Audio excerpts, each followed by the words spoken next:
स्वागत है दोस्तों आप सबका। मैं सिकंदर खान, व्याख्याता राजनीति विज्ञान।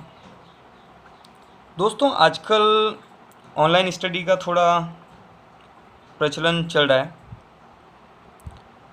तो ऐसे दौर में कंपटीशन या कम्पिटिटिव एग्ज़ाम के लिए देखें तो बहुत सारे वीडियोस यूट्यूब और भी ऐप हैं जिन पर चल रहे हैं। तो मैंने भी सोचा कि भी क्यों नहीं हम एक एकेडमिक एजुकेशन के लिए वीडियो बनाएं, क्योंकि कम्पिटिटिव एग्ज़ाम के लिए बहुत ज़्यादा चल रहे हैं। तो दोस्तों मैं लेके आया हूँ आपके लिए कक्षा 12 के राजनीति विज्ञान से रिलेटेड वीडियोस जो आपके लिए काफ़ी उपयोगी साबित होंगे, और उम्मीद करूँगा कि जो भी बिंदुओं पे मैं चर्चा करूँगा आपके साथ आपको अच्छे से समझ में आए। और यही गुजारिश है आपसे कि आप अंत तक पूरा वीडियो देखें और पसंद आए तो लाइक ज़रूर करें।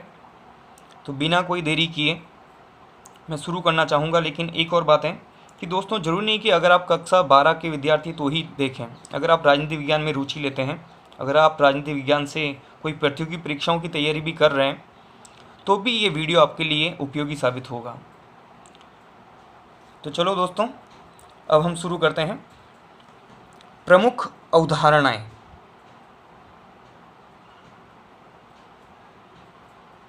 प्रमुख अवधारणाएं इसमें पहला जो है वो है न्याय।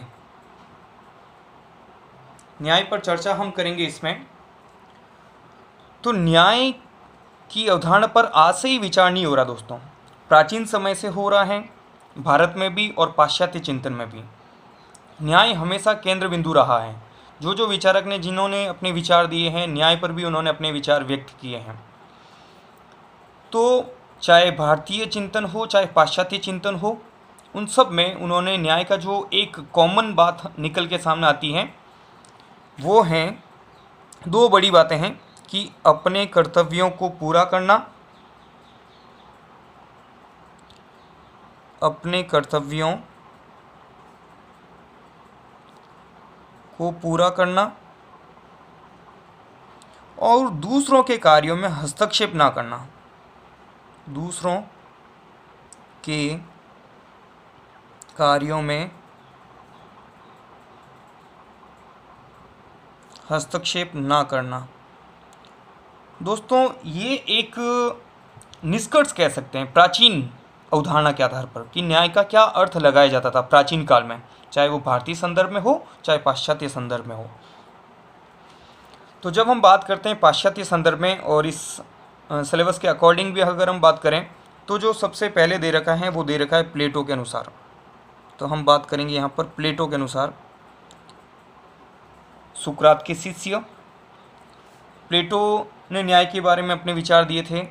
तो क्या विचार दिए, किस पुस्तक में दिए, उस पर भी चर्चा कर लेते हैं। सबसे पहले इनका 427 ईसा पूर्व में इनका जन्म हुआ था। 427 ईसा पूर्व में जन्म हुआ था इनका यूनान में। इनके जो गुरु थे वो सुकरात के शिष्य प्लेटो। तो सुकरात की जब बात आती तो एक कहा था कि ज्ञान ही सद्गुण है। ये किसने कहा है? सुकरात ने। ज्ञान ही सद्गुण है, यह विचार रखे थे सुकरात ने। चलिए प्लेटो ने क्या कहा है न्याय के बारे में, बिना कोई देरी किए। न्याय के बारे में प्लेटो ने पहले तो कौन सी पुस्तक में विचार दिए? तो पुस्तक है रिपब्लिक।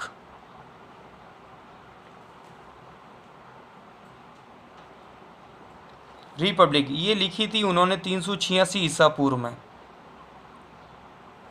386 ईसा पूर्व में ये किताब लिखी थी और इस पुस्तक में उन्होंने न्याय से संबंधित अपने विचार दिए थे। क्या विचार दिए? वही दो कॉमन बातें जो हमने ऊपर निष्कर्ष में दी हैं। उन्होंने कहा कि अपने कर्तव्यों का पालन करना,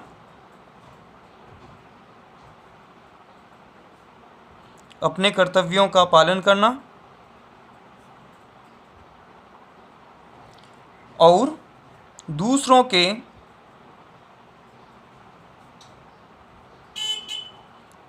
कार्यों में हस्तक्षेप ना करना, यही न्याय है। प्लेटो के अनुसार भी बिल्कुल, मैंने दोस्तों शुरू में कहा है कि चाहे पाश्चात्य विचारकों की दृष्टि में देखें तो पाश्चात्य विचारकों में न्याय पर जो सबसे पहले शुरुआत होती है वो प्लेटो के विचारों से संबंधित हैं। तो जाहिर सी बात है निष्कर्ष वहाँ से भी निकल के आ रहा है, लगभग उन्हीं बातों को आगे बढ़ाया गया है अलग अलग विचारकों ने। तो इन्होंने ये दो बड़ी बातें कही है कि अपने कर्तव्यों का पालन करना और दूसरों के कार्यों में हस्तक्षेप ना करना। तो ये जो बातें प्लेटो ने कही है ये रिपब्लिक में कही है और न्याय से संबंधित ये बातें उनकी हैं।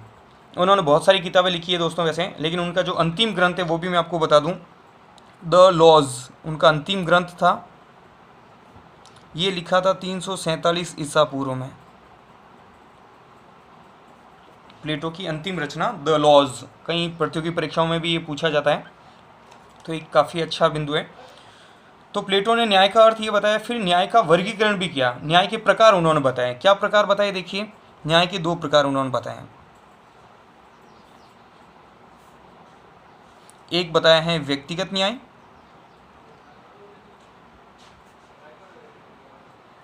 और दूसरा बताया है सामाजिक न्याय।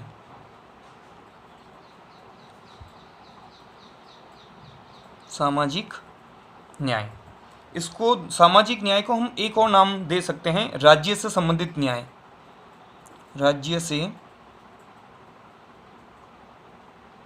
संबंधित न्याय।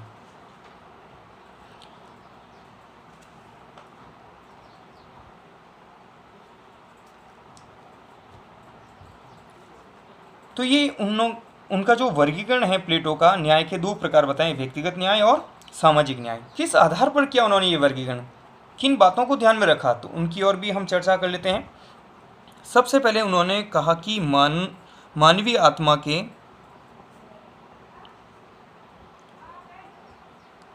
तीन तत्व पाए जाते हैं। मानवीय आत्मा के तत्व कहें या गुण कहें, मानवीय आत्मा में तीन तत्व या यूं कहें कि गुण पाए जाते हैं। कितने? तीन। कौन कौन से हैं वो तीन तत्व या तीन गुण? बुद्धि,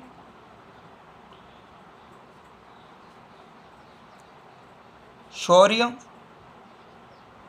इसको साहस भी कह सकते हैं हम, और तीसरा है तृष्णा, जिसको इच्छा भी कह सकते हैं। ये तीन तत्व बताए कि मानवीय आत्मा में पाए जाते हैं, बुद्धि, शौर्य और तृष्णा, कि हर आदमी में ये तीनों गुण होते हैं। उन्होंने ये नहीं कहा है दोस्तों, ध्यान रखना, कि हर अलग अलग इंसानों में कोई एक तत्व पाया जाता है, ऐसा नहीं है। तीनों तत्व पाए जाते हैं, लेकिन उनकी जो प्रबलता है, अधिकता या न्यूनता, वो पाई जाती है। किसी में बुद्धि का तत्व अधिक पाया जाता है तो ये इन दो तत्वों की अपेक्षा, किसी में शौर्य तत्व अधिक पाया जाता है इन दोनों की अपेक्षा, किसी में इच्छा या तृष्णा अधिक पाई जाती है बुद्धि और शौर्य की अपेक्षा। तो उन्होंने कहा हर इंसान में ये तीन गुण होते हैं और तीन में से एक तत्व जो है वो थोड़ा ज़्यादा होता है, और उस तत्व के आधार पर, ये उसके आधार पर हर व्यक्ति को अपने कर्तव्यों को पूरा करना चाहिए।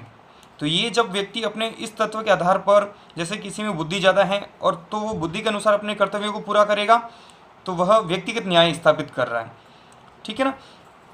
फिर उन्होंने कहा कि ये तो हो गए व्यक्तिगत न्याय के हर इंसान में तीन गुण होते हैं, जिसमें ज़्यादा तत्व होता है उसको वो अपने कार्य करना चाहिए, ये तो हो गए व्यक्तिगत। फिर उन्होंने कहा कि जिस प्रकार तीन आत्मा के गुण होते हैं मानव आत्मा के, उसी आधार पर उन्होंने समाज को भी तीन वर्गों में बांट दिया। समाज को तीन वर्गों में, कि ये तीन आधार हैं, इस पर तीन वर्ग बनाए उन्होंने। पहला है शासक वर्ग, दूसरा है सैनिक वर्ग,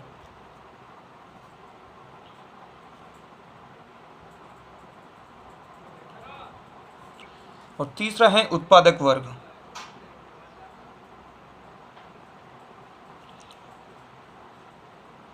शासक वर्ग, सैनिक वर्ग और उत्पादक वर्ग। किस वर्ग पर, किस आधार पर उन्होंने ये डिवाइडेशन किया है? ये वही तीन गुणों के आधार पर, कि बुद्धि, शौर्य या साहस लिख ही देते हैं, और तृष्णा, कि जिस प्रकार हर व्यक्ति में बुद्धि तत्व या शौर्य या तृष्णा का प्रबलता होते हैं, ऐसे ही सारे बुद्धिमान लोगों का अगर मिलाएं, जिसमें ज़्यादा हैं तो उनका बना हुआ समूह जो कहलाएगा वो शासक वर्ग कहलाएगा। तो शासक वर्ग जो बनेगा उनका कर्तव्य क्या होगा? राज्य का शासन और प्रशासन को चलाना। सैनिक वर्ग जिसमें साहस और शौर्य की प्रबलता होगी, वो जो समूह बनेगा वो सैनिक वर्ग कहलाएगा। इसका कर्तव्य क्या दिया है प्लेटो ने? कि राज्य की रक्षा करें दुश्मनों से, प्रजा की रक्षा करें और प्रशासन को संभालें। तीसरा वर्ग उत्पादक वर्ग, जिसमें सारे तृष्णा या इच्छा की प्रबलता वाले जो लोगों का समूह है वो उत्पादक वर्ग कहलाता है। तो प्लेटो का वापस हम मूल सिद्धांत पे बात करते हैं, अपने कर्तव्यों का पालन करना, यानी ये वर्ग अपने कर्तव्यों का पालन करेगा और दूसरों के कार्यों में हस्तक्षेप नहीं करेगा। सैनिक वर्ग अपने कर्तव्यों का पालन करेगा और दूसरों के कार्यों में हस्तक्षेप नहीं करेगा। उत्पादक वर्ग अपने कर्तव्यों का पालन करेगा और दूसरों के वर्ग में हस्तक्षेप नहीं करेगा। जब इस प्रकार की व्यवस्था कायम हो जाएगी दोस्तों, तो अपने आप न्याय स्थापित हो जाएगा। और जो इस प्रकार का न्याय स्थापित होगा उसे प्लेटो ने सामाजिक न्याय या राज्य से संबंधित न्याय कहा है। तो न्याय का दो प्रकार उन्होंने बताए हैं। व्यक्तिगत न्याय, जब व्यक्ति अपने व्यक्तिगत गुण के आधार पर प्रबलता है, अपना वो कर्तव्य करता है, तो वह व्यक्तिगत न्याय कहलाता है। और मानवीय आत्मा के 3 गुणों के आधार पर समाज को 3 वर्गों में विभाजित किया है प्लेटो ने। तो उन गुणों के आधार पर बने वर्ग जब अपने कर्तव्यों का पालन करेंगे, राज्य की सेवा करेंगे और दूसरों के कार्य में हस्तक्षेप नहीं करेंगे, तो इस प्रकार से जो न्याय स्थापित होगा वह सामाजिक या राज्य से संबंधित न्याय कहलाएगा दोस्तों। अब इसमें क्या होता है, उन्होंने कहा है कि प्रत्येक व्यक्ति को वही कार्य करना चाहिए जिसके लिए वह प्राकृतिक रूप से उपयुक्त हो। यानी यूं कहें, समराइज कर लें इसको, तो देखिए, तो योग्यता या क्षमता हम एक शब्द निकाल सकते हैं कि हर आदमी में इन गुणों के आधार पर कुछ न कुछ योग्यता होती है, क्षमता होती है। तो उसके आधार पर जो कार्य करेंगे, योग्यता और क्षमता के अनुसार कार्य करना ही न्याय है। कि हर व्यक्ति के अनुसार, यानी प्राकृतिक तत्व ये बताएं, तो जो भी उनकी इन गुणों के अनुसार जो उनमें योग्यता या क्षमता विकसित होती है प्रकृति के अनुसार, फिर उन गुणों के अनुसार कार्य करना ही न्याय कहलाता है। प्लेटो का जो सिद्धांत है दोस्तों वो नैतिक सिद्धांत है।